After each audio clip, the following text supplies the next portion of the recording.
ನೀವೇನಾದರೂ 10th ಅಲ್ಲಿದ್ರೆ ಈ ವಿಡಿಯೋನ ಸ್ಕಿಪ್ ಮಾಡ್ದಿರಾ ನೋಡಿ. ಈ ಕ್ವೆಶ್ಚನ್ 2024 ಬೋರ್ಡ್ ಎಕ್ಸಾಮ್ ಅಲ್ಲಿ 1 ಮಾರ್ಕಿಗೆ ಕೇಳಿದ್ದಾರೆ.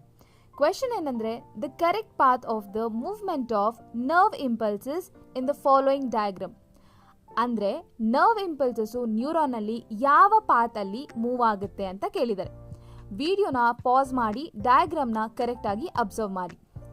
ಇಲ್ಲಿ ಕೊಟ್ಟಿರೋ ಇಮೇಜ್ ಅಲ್ಲಿ ಪಿ ಬಂದ್ಬಿಟ್ಟು ಡೆಂಡ್ರೈಟ್, ಆರ್ ಬಂದ್ಬಿಟ್ಟು ಸೆಲ್ ಬಾಡಿ, ಎಸ್ ಬಂದು ಆಕ್ಸಾನ್ ಅಂಡ್ ಕ್ಯೂ ಬಂದು ಟರ್ಮಿನಲ್ ಎಂಡ್. ನ್ಯೂರಾನ್ ಅಲ್ಲಿ ನರ್ವ್ ಇಂಪಲ್ಸಸ್ ಯಾವಾಗ್ಲೂ ಒಂದೇ ಡೈರೆಕ್ಷನ್ ಅಲ್ಲಿ ಮೂವ್ ಆಗುತ್ತೆ.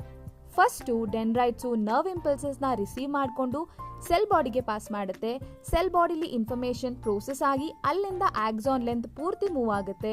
ಆಕ್ಸಾನ್ ಇಂದ ಟರ್ಮಿನಲ್ ಎಂಡ್ಗೆ ರೀಚ್ ಆದ್ಮೇಲೆ ಅಲ್ಲಿಂದ ಇನ್ನೊಂದು ನ್ಯೂರಾನಿಗೆ ಪಾಸ್ ಆಗ್ಬೋದು ಅಥವಾ ಮಸಲಿಗೆ ಬೇಕಾದ್ರೂ ಟ್ರಾನ್ಸ್ಫರ್ ಆಗಬಹುದು.